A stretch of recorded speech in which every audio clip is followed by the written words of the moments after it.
Hello friends, welcome to my channel. आज मैं आपको इलेक्ट्रिसिटी के कुछ टर्म्स बताऊंगा, बेसिक टर्म्स बताऊंगा, ठीक है, जो नीट में या तो 12th के फिजिक्स में आपको यूज होती है। ठीक है, सबसे पहली बात हम लोग जानेंगे यहाँ पर डिफॉर्मेशन क्या होता है, क्योंकि इलेक्ट्रिसिटी जानने से पहले डिफॉर्मेशन जानना जरूरी है। तो डिफॉर्मेशन है क्या चीज?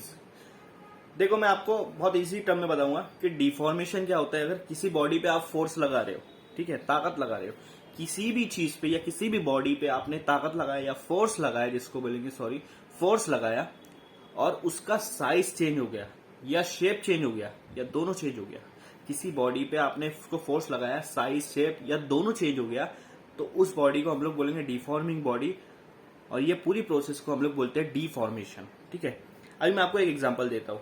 ये मेरे पास बॉडी है चीज, ठीक है, इस बॉडी पे मैं देखो फोर्स लगा रहा हूं, ये देखो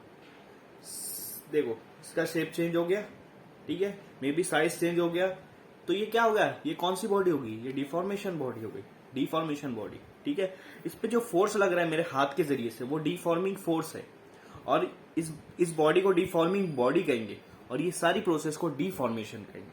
ठीक है, तो आपको समझ गया, किसी भी बॉडी पे फोर्स लगने के बाद उसका साइज, उसका शेप या दोनों चेंज हो रहा है, तो उसको बोलते हैं डिफॉर्मेशन। ठीक है, अब नेक्स्ट चीज आता है इलास्टिसिटी क्या होती है। बहुत सारे लोग बोलते हैं कि किसी भी चीज को अगर आप स्ट्रेच कर रहे हो, दैट इज इलास्टिसिटी। इलास्टिसिटी का डेफिनेशन ये नहीं है। इलास्टिसिटी का डेफिनेशन ये है, किसी बॉडी पे आपने फोर्स लगाया, उसका साइज या शेप चेंज हो गया, या फिर वो चेंज, ठीक है, उसका साइज चेंज हो गया, और अगर आपने उस फोर्स को वापस रिमूव किया, रिलीज किया, तो अगर बॉडी वापस से पहली पोजीशन पे आ रही है, तो तब उसको हम लोग मानेंगे इलास्टिसिटी। तब हम लोग मानेंगे इलास्टिसिटी। किसी बॉडी पे फोर्स लगाने के बाद उसको निकालो, उसमें क्या होता है, उसका साइज या शेप चेंज होता है। ठीक है, अगर उसको मैंने छोड़ दिया, उसमें से बॉडी को रिलीज कर दिया, अरे फोर्स को रिलीज कर दिया, ठीक है, हटा दिया फोर्स, तो वो अगर वो पहली पोजीशन पे आ जा रहा है, तो ये हमारा है इलास्टिसिटी। ये डेफिनेशन इलास्टिसिटी का। जैसे हम लोग इलास्टिक मटेरियल को देखते हैं, जैसे खींचते हैं, खींचने के बाद जैसे छोड़ दिया, वापस वो पहली पोजीशन पे आ जाता है। ठीक है, दैट इज कॉल्ड इलास्टिसिटी। अब इलास्टिसिटी में आता है परफेक्ट इलास्टिसिटी। ठीक है, तो परफेक्ट इलास्टिसिटी वो होता है जिसमें बॉडी के ऊपर से फोर्स निकालने के बाद वो पहली पोजीशन पे कंप्लीटली आ जा रहा है। जैसे पहले पोजीशन पे था, वापस वैसे ही पहली पोजीशन पे आ जा रहा है। That is called perfect elasticity. लेकिन ठीक है, अब इसके अंदर प्लास्टिसिटी भी आता है, जो एक न्यू टर्म्स, एक बेसिक टर्म और प्लास्टिसिटी। तो प्लास्टिसिटी होता क्या है? प्लास्टिसिटी होता है प्लास्टिक। आप प्लास्टिक की पन्नी होती है, उसको खींचो, खींचने बाद छोड़ो, वो पहली पोजीशन पे आएगा क्या? नहीं आएगा। ठीक है, नहीं आएगा। तो ये चीज होती है। तो प्लास्टिसिटी उसको बोलते हैं जब आप किसी बॉडी पे फोर्स लगा रहे हो, ठीक है, और उसका साइज चेंज हो गया या शेप चेंज हो गया, लेकिन अब जब बॉडी के पे से फोर्स हटा दिए, तो वो पहली पोजीशन पे नहीं आएंगी। That is called plasticity. तो इलास्टिसिटी और प्लास्टिसिटी में डिफरेंस समझो। इलास्टिसिटी वो होती है जिसमें फोर्स लगाने के बाद वो चेंज हो जाते हैं साइज या शेप, और जब मैं हटा दे रहा हूँ, फोर्स हटा दे रहा हूँ, तो वो पहली पोजीशन पे अगर आ रही है तो वो इलास्टिसिटी हो गया, इलास्टिक मटेरियल हो गया, और अगर पहली पोजीशन पे नहीं आ रही है तो वो प्लास्टिक मटेरियल। ठीक है, इसके बाद एक और चीज है इलास्टिक लिमिट। अब देखो, हर बॉडी में पूरी तरीके से इलास्टिसिटी कैसे, आप कोई भी चीज खींचो, कोई भी बॉडी जो इलास्टिक मटेरियल है, लेकिन उसके अंदर एक लिमिट होती है, वो लिमिट तक के ही आप खींच सकते हो। तो इलास्टिक लिमिट वो लिमिट होती है कि उस लिमिट तक के अगर आप खींचोगे तो बॉडी अपनी पहली पोजीशन में आ जाएगी, लेकिन उससे ज्यादा लिमिट पार कर दिए खींचने में, तो बॉडी पहली पोजीशन में नहीं आएंगी। उस लिमिट को कहते हैं हम इलास्टिक लिमिट। समझ में आया? एक ऐसी लिमिट है जहां पर बॉडी को खींचने तक वापस पहली पोजीशन पे आती है, उसको छोड़ दिया जाए तो, लेकिन अगर उससे ज्यादा खींचा गया तो वो पहली पोजीशन पे कभी नहीं आएंगे। That is called the elastic limit. ठीक है, अब नेक्स्ट टर्म एक और चीज बता देता हूं, प्रेशर और स्ट्रेस।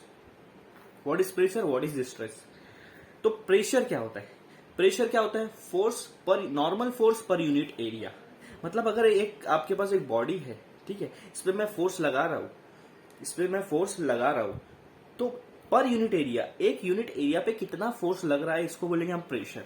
एक यूनिट एरिया पे, मतलब उसका एक यूनिट एरिया पे कितने फोर्स लग रहे हैं, उसको हम बोलेंगे प्रेशर। और प्रेशर की जो यूनिट आती है वो न्यूटन पर मीटर स्क्वायर आती है। ठीक है, और हम उसको पास्कल भी बोलते हैं। Force per unit area, F divide by A, force upon area, इसको बोलते हैं प्रेशर। ठीक है। और याद रखना प्रेशर हमेशा एक्सटर्नली लगता है। देखो आप लोग जब टेंशन में आते हो, क्यों आते हो? क्योंकि आपको ऊपर से कोई प्रेशर दे रहा है, कोई आपको ताने देता है, कोई कुछ देता है, या फिर कोई आपको परेशान कर रहा है, तो वो बाहर से लग रहा है, दैट इज कॉल्ड प्रेशर। इसलिए हम लोग बोलते हैं प्रेशर जो अंदर, जो बाहर से आ रहा है, ठीक है, ये प्रेशर होता है। और स्ट्रेस क्या होता है? स्ट्रेस होता है restoring force per unit area. ये बॉडी के मटेरियल्स का फोर्स रहता है। सेम है, आपको आप अगर इसका डायमेंशन देखोगे प्रेशर और स्ट्रेस का सेम है, बट डेफिनेशन अलग अलग। एक normal force per unit area है, और स्ट्रेस जो है वो अंदर से आता है। जब आप किसी चीज पे फोर्स लगा रहे हो, ठीक है, जैसे मैंने एक बॉडी ले लिया, एक इलास्टिक बॉडी या फिर कोई भी चीज बॉडी ले लिया, उसको खींच रहा हूँ, ठीक है, तो उसको खींचने बाद क्या होगा, उस बॉडी के अंदर एक ऐसा टेंशन पैदा होगा, ठीक है, टेंशन पैदा होगा, तनाव पैदा होगा, ठीक है। लेकिन क्या होता है, उसका साइज भी चेंज, बहुत सारे मटेरियल का साइज भी चेंज हो जाता है अगर वो हमारे लिमिट में ना फोर्स खींचने पे, तो साइज चेंज होता है हम लोग जब उसको खींचते हैं। लेकिन उसके अंदर जो मटेरियल है, उस बॉडी के जो मटेरियल्स है, वो चाहते हैं कि हमारा साइज और शेप चेंज ना हो, तो वो अपनी पूरी ताकत लगाते हैं उसको अपनी पहली पोजीशन में लाने का। That is called restoring force. उसको बोलते हैं रिस्टोरिंग फोर्स, जो मटेरियल के अंदर होते हैं। तो एक एक यूनिट एरिया में कितना रिस्टोरिंग फोर्स होता है, उसको हम लोग बोलते हैं स्ट्रेस, और वो अंदर से आता है। जब आप बाहर से प्रेशर दोगे तो अंदर से आएगा स्ट्रेस। जो आपका सर दुखता है, आपको तनाव महसूस होता है, वो स्ट्रेस पैदा होता है। और जो लोग आपको देते हैं बाहर से, वो होता है प्रेशर। तो प्रेशर एक्सटर्नली होता है, स्ट्रेस जो होता है वो इंटरनली होता है। ये डिफरेंस है। यूनिट दोनों का सेम है, न्यूटन पर मीटर स्क्वायर, पास्कल, दोनों का यूनिट सेम है, ठीक है। तो प्रेशर समझ गया आपको, normal force per unit area, जो ऊपर से फोर्स लग रहा है किसी बॉडी पे पर यूनिट एरिया पे, एक एरिया पे कितना फोर्स लग रहा है उसको बोलेंगे प्रेशर। और एक एरिया में अंदर से मटेरियल के जरिए से कितना फोर्स रिस्टोर हो रहा है, वापस अपनी पहली पोजीशन पे लाने की कितनी कोशिश कर रहे हो, उसको बोलेंगे स्ट्रेस। वो इंटरनली होता है, ठीक है। अब स्ट्रेस टाइप्स होते हैं। स्ट्रेस के 3 टाइप्स है जो हम लोग जनरली पढ़ते हैं। एक हमारा लॉन्गिट्यूडिनल स्ट्रेस है, लॉन्गिट्यूडिनल स्ट्रेस। दूसरा है हमारा वॉल्यूमेट्रिक स्ट्रेस, और तीसरा है हमारा शियर स्ट्रेस, ठीक है, शियर स्ट्रेस। तो लॉन्गिट्यूडिनल स्ट्रेस कौन सा होता है? अगर कोई रॉड को आप खींच रहे हो या उसको दबा रहे हो, तो हम लोग लॉन्गिट्यूडिनल स्ट्रेस में क्या करते हैं, उसके जो एक्सिस है, एक्सिस में या तो पुल करते या तो पुश करते।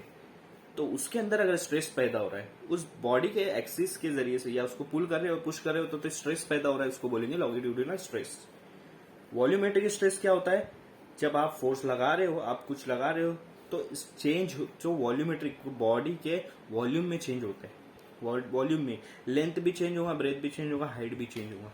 That is called volumetric stress. जो हम लोग बलून को जब फूकते हैं ना, तो उसके अंदर पैदा होता है। और आपका जो शियर स्ट्रेस है, वो आपको टेंजेंशियली लगता है, किसी बॉडी पे टेंजेंशियली फोर्स लगता है, ठीक है। टेंजेंशियली फोर्स, या ब्रिज हो गया, आप कॉलम हो गया, टेंजेंशियली फोर्स जो लगता है, इसकी वजह से जो प्रेशर पैदा हो रहा है उस बॉडी में, उसको बोलेंगे हम लोग शियर स्ट्रेस। इसके बाद आता है स्ट्रेन। स्ट्रेन क्या होता है? स्ट्रेन होता है original change in dimension to the original dimension. अगर कोई बॉडी है, कोई बॉडी को आप खींच रहे हो, तो जाहिर सी बात, अगर देखो क्रेन होता है, क्रेन का जो रोप होता है, उस पर हम लोग बहुत भारी चीज लटकाते हैं। तो देखो शुरुआत में क्रेन का अगर रोप का जो लेंथ है वो 50 मीटर है, तो आप कुछ दिन बाद देखोगे यूज करने में तो 50.01 या 02 ऐसे मीटर चेंज हो जाएगा। मतलब 0.01 का, 0.1 का या फिर 0.2 का इतना चेंजेस आ रहा है। ये क्यों आ रहा है? इलॉन्गेशन होने की वजह से। ये इलॉन्गेशन क्यों हो रहा है? क्योंकि उसके ऊपर फोर्स लग रहा है, हम उसको खींच रहे हैं, ठीक है। चेंजेस आ रहा है, उसके बॉडी के शेप में चेंज आ गया, बॉडी के साइज में चेंज आ गया, ठीक है। तो ये चीज होती है। तो ये जो चेंज आ रहा है आपका, कितना चेंज आया? 0.1 मीटर, और ठीक है। तो ये स्ट्रेन कहलाता है। स्ट्रेन क्या कहलाता है कि चेंज कितना आया? चेंज इन डायमेंशन 0.1 मीटर, और ओरिजिनल डायमेंशन कितना था? 50 मीटर। तो 0.1 divide by 50, this is called a strain. ये हमारा स्ट्रेन होता है। तो आपको स्ट्रेस, स्ट्रेन और इलास्टिसिटी जो बेसिक टर्म है, मैंने वो आपको कवर कर दी है, ठीक है। Thank you.